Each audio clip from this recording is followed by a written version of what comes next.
ஜனநாயகம் யாரும் வந்து கவலைப்படமாக தெரியல. அதை பற்றி சென்சார் பிரச்சனையில் ஒரு படம் சென்சார் பிரச்சனை எத்தனை நாள் இழுத்தடிக்குங்கிறது கேள்விக்குறியாக இருக்குது. ஏன் இது சென்சார் காரணமா, சில மத்திய அரசு காரணமா, பிஜேபி காரணமா? இதெல்லாம் விட்டுருக்கு சார். ஒரு படம் சார், சென்சார் ஒரு படைப்புங்கிறது சென்சார் வன்முறைனா வன்முறை குறைப்பாங்க, ஆபாசம் அதிகம் ஆபாசத்தை குறைப்பாங்க, இல்லை கூடுதலாக இருந்தால் ஏசி பிடி கொடுத்துருவாங்க, ரிலீஸ் பண்ணிக்கிறோம். ஆனால் ஏசி பிடி தான்பாங்க. இவ்வளோ தானே சார் மேட்ரு, இவ்வளோ தானே மேட்ரு. அதில் நீங்கள் கட் பண்ண சொல்லி அவரை கட் பண்ண மாட்டோம் அப்படின்னு பிடிவாதமாக இருந்தீங்கன்னா பிரச்சனை இருக்கும். என்ன சொன்னீங்க? வெளிப்பட கோர்ட்டு படம் வெளிப்படுத்தணும் வேணும், அதுவும் இல்லைங்க.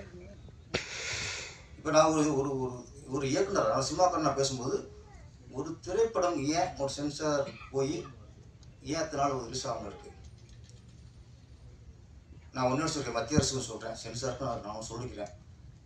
ஒரு ஆண்டில் தமிழ் திரையுலகம் மட்டும் ஒரு ஆண்டில் 1000 கோடிக்கு மேலாக எங்கள் சினிமா வரிப்பணம் உங்களுக்கு வருது.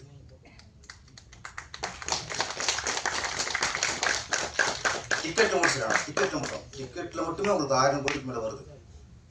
அதுபோக நடிகர்கள் இங்கே 200 கோடி வாங்குறாங்க, 250 கோடி வாங்குறாங்க, 100 கோடி வாங்குறாங்க, 50 கோடி வாங்குறாங்க.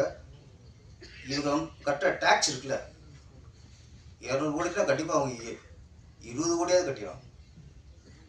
இவங்க கட்ட நடிகைகள் டைரக்டர்கள் இவங்க கட்ட டேக்ஸும் 1000 கோடிக்கு மேலே உங்களுக்கு வருது, கூட வரும் சார். அப்போது எங்கள் திரையுலகத்தை பொறுத்த வரைக்கும் வருஷத்தில் உங்களுக்கு ஆயிரக்கணக்கான கோடி